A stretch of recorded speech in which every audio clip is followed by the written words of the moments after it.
Hello viewers, இந்த பதிவில் இப்பொழுது நாம் அனைவரும் ஆர்வத்துடன் எதிர்பார்த்து காத்து கொண்டிருக்கக்கூடிய இந்த ராகு கேது பயிற்சியினால் ஏற்படக்கூடிய தாக்கம் ஒவ்வொரு ராசிக்கும் என்ன என்பதை விவரமாக பார்க்க இருக்கிறோம்.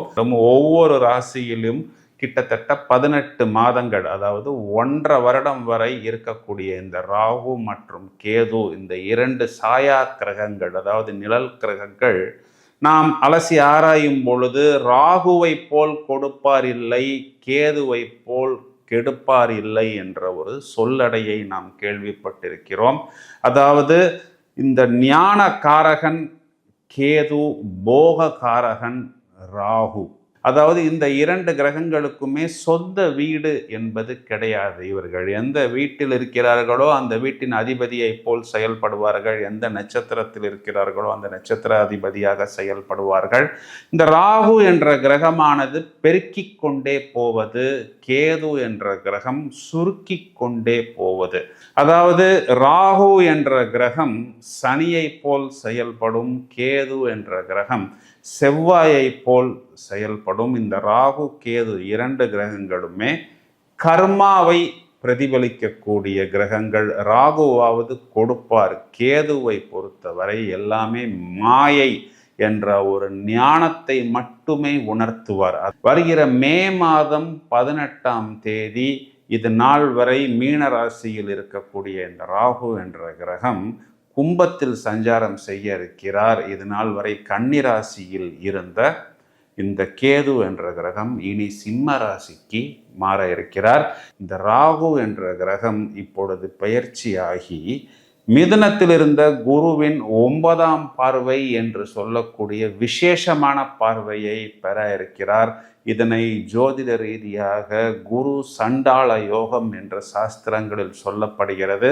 அதாவது ராகு என்ற ஒரு இருள் கிரகத்தின் மேல் குரு என்ற கிரகத்தின் ஒளி கதிர்கள் பட்டு இந்த ராகு என்பவர் பூர்ணமாக சுபக்கிரகமாக செயல்படுவார். இந்த ராகு என்ற கிரகம் பொதுவாக தூண்டி விடுவது, பேராசையை தூண்டி விடுவது.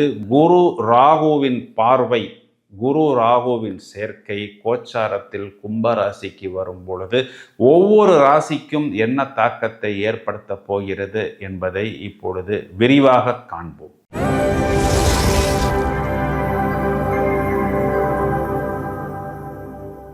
கன்னிராசியை எடுத்துக்கொள்வோம். எந்த ஒரு விஷயமாக இருந்தாலும் அதனை நாம் கச்சிதமாக செய்ய வேண்டும். யாரையும் புண்படுத்தக்கூடாது. ஒரு ப்ளஸ் வந்தால் அதனை நாம் பல பேருடன் பகிர்ந்து கொள்ளலாம். ஆனால் ஒரு மைனஸ் என்று வரும் பொழுது அதை முழுவதுமாக நாமே எடுத்துக்கொள்ள வேண்டும். பொறுப்புகளை நாம் சுமர்ந்தாலும் மற்றவர்களுக்கு நம்மால் முடிந்தவரை அனுகூலமான பலன்களை மட்டுமே கொடுக்க வேண்டும். கடினமான உடல் உழைப்பை வெளிப்படுத்த வேண்டும் என்றால் எப்பொழுதும் அதற்கு தயாராகவும் கச்சிதமாக பொருந்தக்கூடிய நபர்களாகவும் இருக்கக்கூடியவர்கள் தான் இந்த கன்னிராசிக்காரர்கள். கன்னிராசிக்காரர்களுக்கு இது நாள் வரை ராசியில் கேது பகவான் அமர்ந்திருந்தார். அதனால் எதையுமே மிகவும் பர்ஃபெக்டாக செய்யக்கூடிய நபர்கள் முழுவதுமாக கவுந்தடித்து விட்டார்கள் என்று சொல்வதுதான் உண்மை.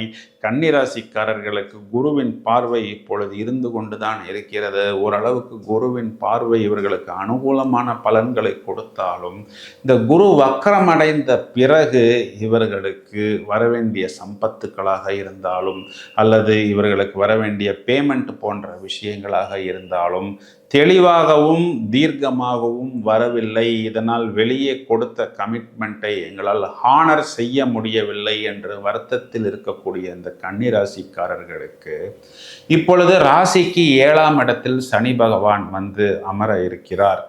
ஒரு பக்கத்தில் 7ஆம் இடத்தில் சனி பகவான், இது கண்டச்சனி என்று சொல்கிறார்கள். மறுபக்கத்தில் 10ஆம் பாவத்திற்கு குரு பகவான் வர இருக்கிறார். இது 10இல் குரு பகவான் வந்தாலும் தொழிலில் ஏதோ சின்ன சின்ன இடைஞ்சல்களை கொடுக்கும் என்று சொல்கிறார்கள். இதனால் மனதில் ஏதோ ஒரு பயம் இருந்து கொண்டுதான் இருக்கிறது. இந்த ராகு கேது பயிற்சியை எடுத்துக்கொள்வோம். முதலில் ராசியை விட்டு இவர்களுக்கு கேது பகவான் வெளியே செல்கிறார். இது நாள் வரை ராசியில் கேது பகவான் அமர்ந்து இவர்களை மொத்தமாக சுருக்கி விட்டார்கள்.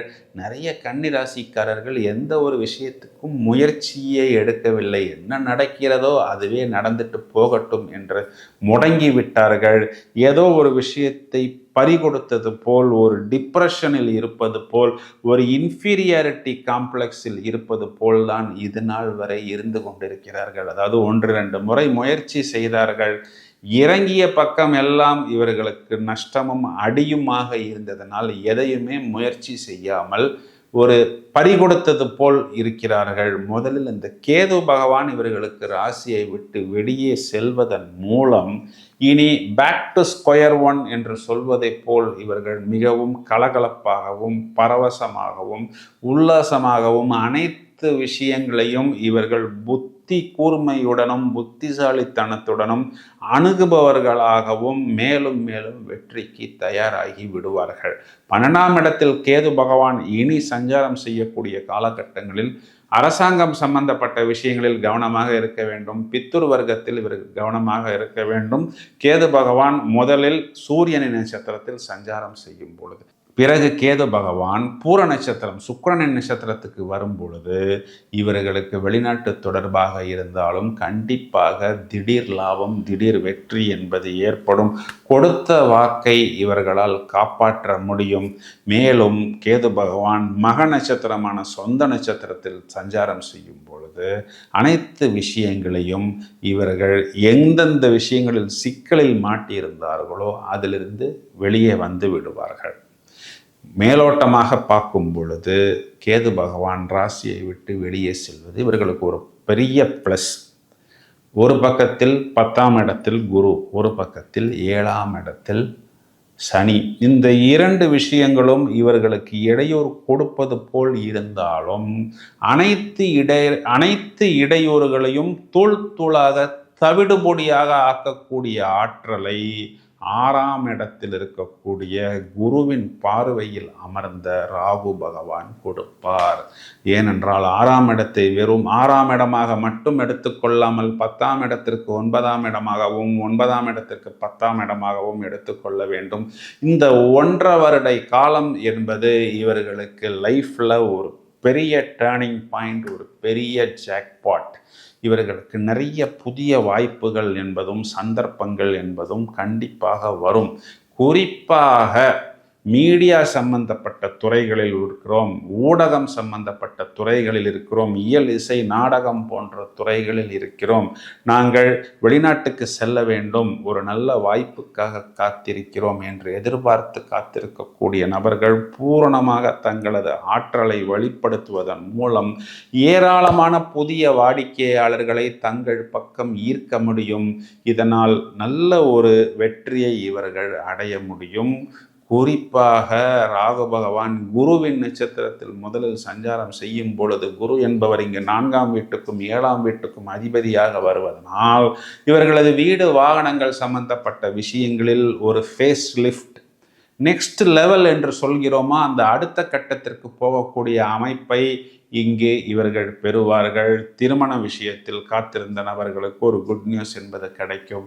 பிறகு ராகு சொந்த நட்சத்திரமான சதயத்தில் சஞ்சாரம் செய்யும் பொழுது இவர்களுக்கு ஒரு எதிர்பாராத டேர்னிங் பாயிண்ட் என்பது ஏற்படும்.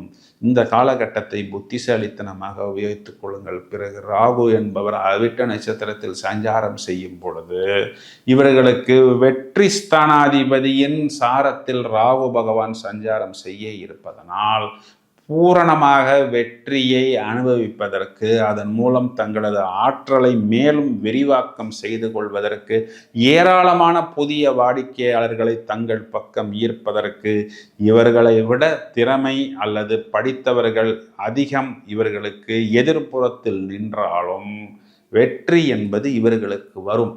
அந்த வெற்றியை தக்க வைத்துக் கொள்வதற்கு இந்த அதிர்ஷ்டம் மட்டும் பத்தாது, மேலும் நீங்கள் உங்களது திறமைகளை மெருகேற்றி கொள்ள வேண்டும். அதற்கேற்றாற் போல் உங்களை தயார்படுத்தி கொள்ளுங்கள். இது நாள் வரை கதறி கண்ணீர் சிந்து வந்த இந்த கன்னிராசிக்காரர்களுக்கு இந்த ராகு பயிற்சி, கேது பயிற்சி ஒரு பிரமாதமான ஜாக்பாட். இதனை நன்றாக அறுவடை செய்வதற்கு மேலும் மேலும் உங்களை தயாராக்கி கொள்ளுங்கள். பரிகாரம் என்று வரும் பொழுது இவர்கள் திங்கட்கிழமைகளில் ஒரு முறை நவக்கிரகங்களில் கேது ஸ்தலம் சென்று வருவது, முடிந்தால் திங்கட்கிழமைகளில் தொடர்ச்சியாக 7 வாரங்கள் வீட்டில் அருகே இருக்கக்கூடிய பிள்ளையாரை அருகம்புல் வைத்து இவர்கள் அர்ச்சனை அபிஷேகங்கள் செய்வது, அன்னதானங்கள் செய்வது, ஒரு முறை பிள்ளையார்பட்டி சென்று வருவதன் மூலம் ஒரு நல்ல மாற்றத்தை இவர்கள் உணர முடியும். கன்னிக ராசிக்காரர்களுக்கு ஒரு அற்புதமான அபிவிருத்தியான காலகட்டமாக இந்த ராகு கேது பயிற்சி என்பது அமைகிறது. வாழ்த்துக்கள். மேலும் பல அரிய தகவல்கள் தயாராகி கொண்டிருக்கிறது. தொடர்ந்து இணைப்பில் இருங்கள்.